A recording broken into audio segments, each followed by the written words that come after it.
नमस्कार दोस्तों, target with PS Parihar channel में आपका स्वागत है। सुबह की इस वीडियो में ऐसी सूचनाएं होती हैं जो विभिन्न समाचार पत्रों पर छाई हुई होती हैं और विद्यार्थियों के लिए आवश्यक होती हैं। तो आइए शुरू करते हैं और देख लेते हैं कि आज के समाचार पत्रों में ऐसी कौन कौन सी सूचनाएं हैं। वीडियो शुरू करने से पहले एक बात और कि जो नए व्यूअर हैं या नए मित्र हैं जिन्होंने इस चैनल को अभी तक सब्सक्राइब नहीं किया, पहले आप लोग इसे सब्सक्राइब कर लें जिससे आप लोगों को भी इसी तरीके के अपडेट्स मिलती रहें।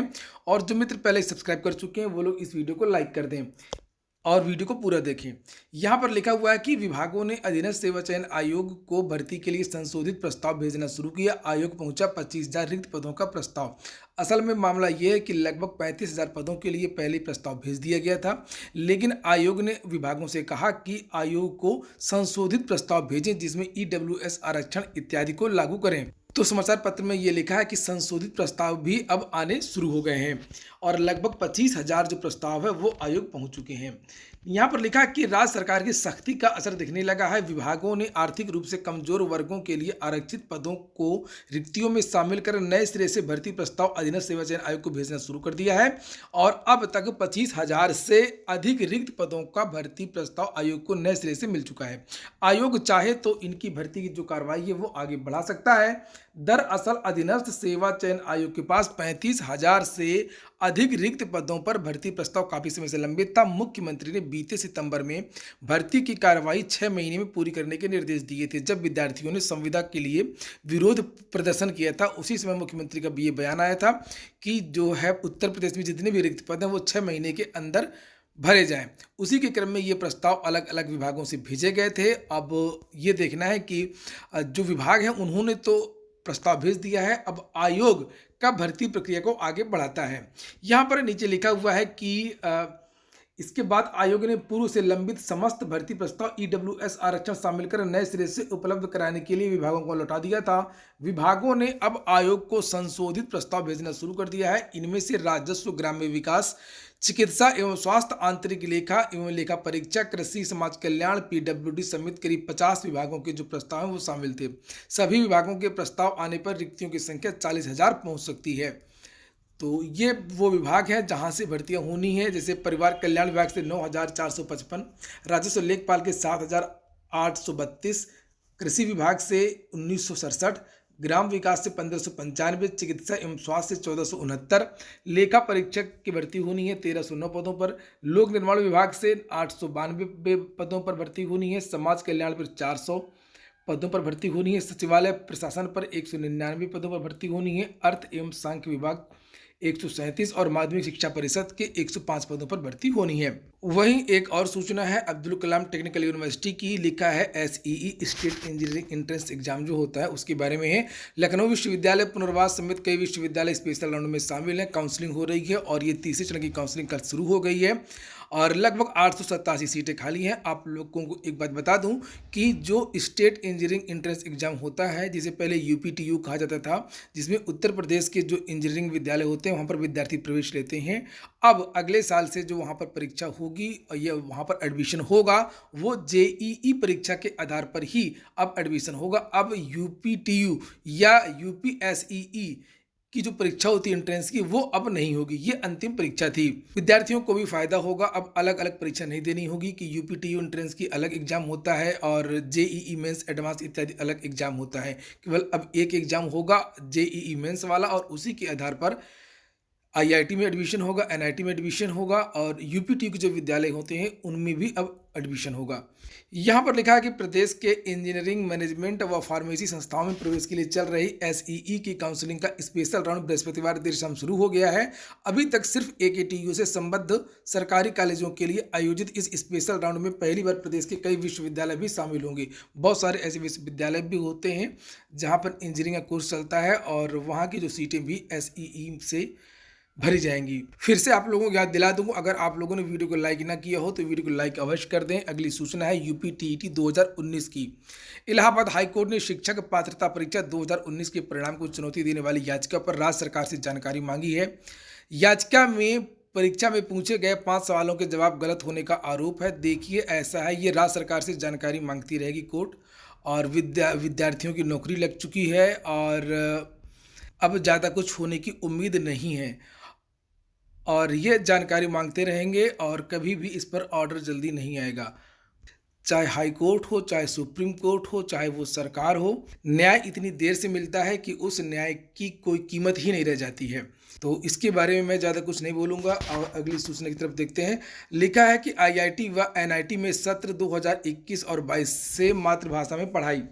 लिखा हुआ है कि IIT BHU, IIT Kharagpur, IIT Roorkee समेत कुछ अन्य आईआईटी, एनआईटी और कई इंजीनियरिंग कॉलेजों में शैक्षणिक सत्र 2021-22 से मातृभाषा में पढ़ाई होगी। National testing agency JEE main और नीट के लिए राज्यों के प्रदेश शिक्षा बोर्ड के साथ में बैठक करके मूल्यांकन के आधार पर पाठ्यक्रम तैयार करेगा। कुल मिलाकर के यही है कि जो अब वो है 2021-22 से हर प्रदेश की जो मातृभाषा होती है उस मातृभाषा में भी अब पढ़ाई होगी। अगली सूचना है उत्तर प्रदेश लोक सेवा आयोग की यूपीएससी की तर्ज पर अतिरिक्त अवसर की मांग। लिखा है उत्तर प्रदेश लोक सेवा आयोग ने काफी हद तक संघ लोक सेवा आयोग की कार्यप्रणाली अपना ली है। पिछले साल 2019 में हुई पीसीएस 2018 की परीक्षा का पैटर्न पूरी तरह से बदल दिया गया। प्रश्नों का स्वरूप, विषय का चयन सब यूपीएससी की तर्ज पर किया गया है और इसके चलते अधिक उम्र के अभ्यर्थियों को तैयारी का उचित मौका नहीं मिला है।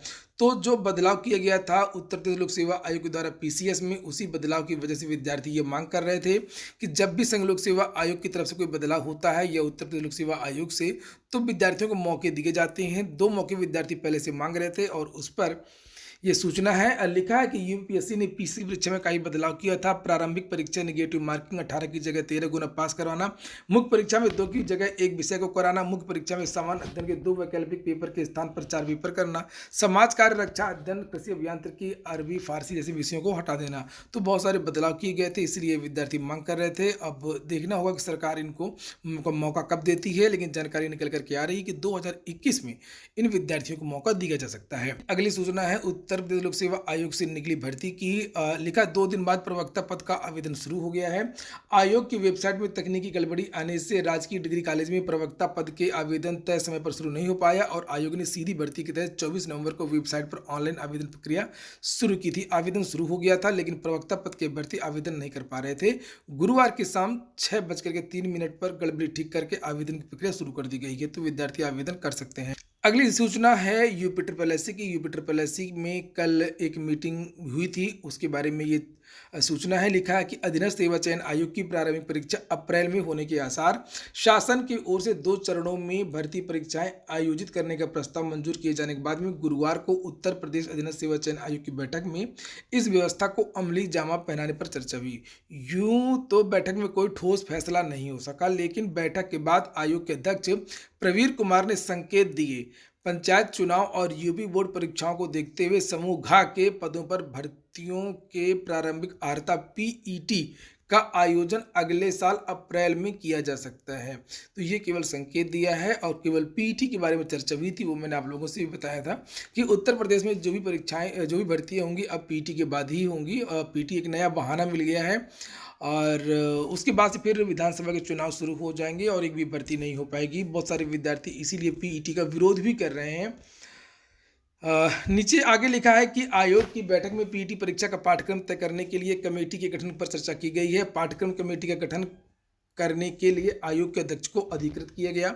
अभ्यर्थियों के लिए एक बारगी पंजीकरण की व्यवस्था को चालू करने पर भी विचार विमर्श हुआ और आर्थिक रूप से कमजोर वर्गों के लिए 10% आरक्षण की व्यवस्था को शामिल करते हुए विभिन्न विभागों से जल्द भर्ती प्रस्ताव हासिल करने पर चर्चा। प्रस्ताव तो आ ही चुके हैं और पीईटी के लिए क्या इंतजार कर रहे हैं? प्रस्ताव तो जब आएंगे तब आएंगे, पहले तो आप पीईटी कराओ ना। आपने पीटी अभी तक कराया नहीं है, पीटी का पाठ्यक्रम तय किया नहीं है, विद्यार्थियों को कुछ पता नहीं है कि पीटी में क्या पूछा जाएगा, गणित आएगी कि नहीं आएगी, हिंदी आएगी कि नहीं आएगी, बहुत सारी दुविधा विद्यार्थियों के मन में। तो मेरी तो एक सलाह थी कि पीटी का आयोजन ना होता और अभी जो भी भर्तियाँ, जो प्रस्ताव आए थे पहले, उन भर्तियों को कंप्लीट करवाते। चूँकि सरकार ने कहा भी था कि जब सीटी लागू हो जाएगा केंद्र सरकार में तो सीईटी की ही वैल्यू होगी और सीईटी के आधार पर ही यूपीएससी की भर्तियां करी जाएंगी। तो जब सीईटी होता तब सीईटी से भर्ती करवाते और अभी पीटी का आयोजन न करवा करके जो प्रस्ताव आए थे उन प्रस्तावों की एक सीधी भर्ती करवा दी जाती। पिछले 1 वर्ष से पीईटी के चक्कर में एक भी भर्ती का विज्ञापन नहीं आया है और आगे भी जल्दी कोई भी भर्ती नहीं दिख रही है, क्योंकि कभी ईडब्ल्यूएस का बहाना लिया जाता है, कभी पीईटी का बहाना लिया जाता है और कभी कोरोना का। अगली सूचना है यूपीटीटी की। लिखा है बीटीसी के प्रमाण पत्र वेबसाइट पर किए गए अपलोड। सचिव ने सभी बीएसए से कहा प्रमाण पत्रों का सत्यापन करें। सचिव परीक्षा नियामक प्राधिकारी ने उत्तर प्रदेश शिक्षक पात्रता परीक्षा बीटीसी प्रशिक्षण एवं दूरस्थ शिक्षा से प्रशिक्षित शिक्षा मित्रों का 2 वर्षीय बीटीसी प्रशिक्षण के प्रमाण पत्रों को विभागीय वेबसाइट पर अपलोड कर दिया है। तो विभागीय वेबसाइट पर जाकर के जितने भी अधिकारी हैं यूपीटीटी और बीटीसी इत्यादि के जो प्रमाण पत्र हैं उनका वेरिफिकेशन कर सकते हैं। अगली सूचना है राजर्षि टंडन ओपन यूनिवर्सिटी की। उत्तर प्रदेश राजर्षि टंडन मुक्त विश्वविद्यालय में एक बार फिर शोध यानी पीएचडी में प्रवेश प्रक्रिया शुरू हो गई है। लेखा मुक्त विश्वविद्यालय में 10 वर्ष बाद शुरू हुई शोध में प्रवेश प्रक्रिया। नीचे लिखा है कि 2010 से बंद पड़ी पीएचडी प्रवेश प्रक्रिया शुरू होने से नए छात्रों को अवसर मिलेगा। यूजीसी राज्यपाल एवं विश्वविद्यालय कार्य परिषद की मंजूरी के बाद कुलपति प्रोफेसर कामेश्वर नाथ सिंह ने 26 नवंबर से शोध प्रवेश के लिए ऑनलाइन प्रक्रिया शुरू कर दी है।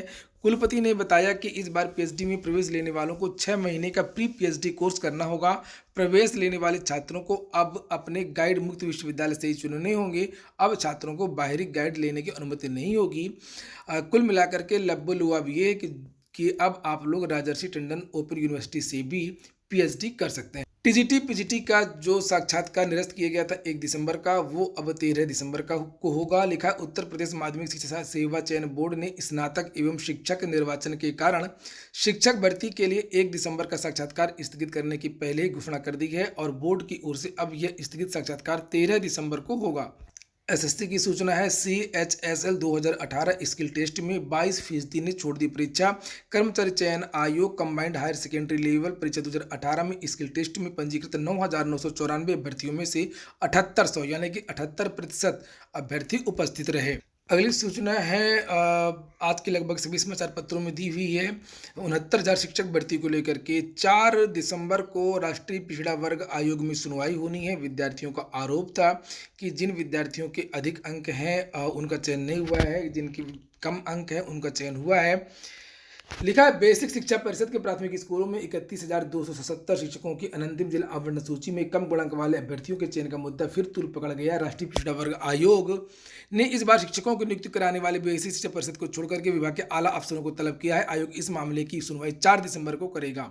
इसके पहले आयोग ने 14 अक्टूबर को बेसिक शिक्षा के अफसरों को पत्र भेज करके इसकी जांच का आदेश दिया था और 3 दिन में आरोपियों की जांच करके कार्रवाई की रिपोर्ट मांगी थी। अगली सूचना है डीएलएड की। डीएलएड और बीटीसी में इतना ज़्यादा नकल होती है, इतनी ज़्यादा नकल होती है कि हर बार पेपर इसका अधिकतर आउट होता है और पकड़ा भी जाता है। अधिकारियों के खिलाफ कोई कार्रवाई नहीं होती है। लिखा है डीएलएड गणित का पर्चा लीक रंगे हाथों पकड़े गए 105 परीक्षार्थी। 2016 में भी पेपर आउट हुआ था और उसके पहले भी पेपर आउट हुआ था। एक तरीके से ये संस्कृति बनी हुई है बीटीसी के कोर्स में और डीएलएड में। सभी विद्यार्थी पूरे साल केवल इसी चक्कर में लगे रहते हैं कैसे पेपर आउट होगा, कैसे बैक पेपर में अंदर से पास होंगे। और यहाँ पर लिखा है कि डीएलएड के गणित की परीक्षा का पर्चा दूसरी बार भी लीक हो गया है। हालांकि इसकी भनक जिला प्रशासन को दूसरे दिन भी नहीं लगी। सभी लोग शामिल रहते हैं तो कैसे भनक लगेगी। और लिखा है वजह आयोजनकर्ताओं ने परीक्षा नियामक प्राधिकरण को इसकी सूचना देने के बाद मामले को ठंडे बस्ती में डाल दिया। यह गड़बड़ी 2 परीक्षा केंद्रों BN इंटर कॉलेज अकबरपुर एवं राम अवध जनता इंटर कॉलेज बरियावन बाजार में हुई है और सुचिता तार तार करने में रंगे हाथों पकड़े गए 105 परीक्षार्थियों के खिलाफ कानूनी कार्रवाई नहीं हुई और गणित का पर्चा पहले भी लीक हुआ था। परीक्षा को निरस्त करते हुए परीक्षा नियामक प्राधिकरण ने दोबारा परीक्षा कराई थी। तो इसके पहले ये दोबारा परीक्षा हो रही थी जब ये पेपर आउट हुआ था। इसके पहले भी परीक्षा हुई थी डीएलएड गणित की, तब भी पेपर आउट हुआ था। तो बीटीसी में जो पूरा विभाग है वो खुद ही पेपर आउट करवाता है और जो विद्यार्थी पास नहीं हो पाते, जिनको पेपर नहीं मिल पाता है, उनको फेल किया जाता है। फिर पैसों का खेल फिर शुरू होता है और फिर से उनको पास कराने के नाम पर पैसे लिए जाते हैं। बहुत सारे ऐसे ऑडियो टेप पिछले साल आए थे जिस पर पैसे मांगे जा रहे थे पास कराने के लिए बीटीसी और डीएलएड में। और इस तरफ सरकार को ध्यान देने की आवश्यकता है कि आखिरकार ये कौन सी संस्कृति है बीटीसी और डीएलएड के कोर्स में। बाद में ये होता है कि इतनी ज़्यादा जो कल्चर चल रहा है बीटीसी और डीएलएड में, विद्यार्थी नकल के भरोसे पास होते हैं, पेपर आउट करवा के पास होते हैं या पैसे दे के अंदर से बैक पेपर में पास होते हैं। उसके बाद में होता ये है कि ये विद्यार्थी 40-45 का कट ऑफ भी पार नहीं कर पाते हैं सुपर टीईटी में। जो 68,500 शिक्षक भर्ती हुई थी उसमें डी में केवल बीटीसी के भर्ती और जो डीएलएड के भर्ती थे उन्होंने भाग लिया था, और बाद में ये हुआ था कि 24,000 सीटें खाली रह गई थी और ये विद्यार्थी जो है 40-45 के जो कट ऑफ है उसको भी पार नहीं कर पाए थे, पास नहीं कर पाए थे। तो सरकार इधर ध्यान दे कि जो विद्यालय हैं और जो विभाग हैं वो पढ़ाई पर ध्यान दें, पठन पाठन पर, और जो नकल की जो संस्कृति है डीएलएड और बीटीसी में वो बंद हो। ये हो गया आज का वीडियो अगर आपको अच्छा लगा हो, आपके काम को, तो लाइक अवश्य कर दिया करें। पूरा वीडियो सुनने के लिए बहुत बहुत धन्यवाद।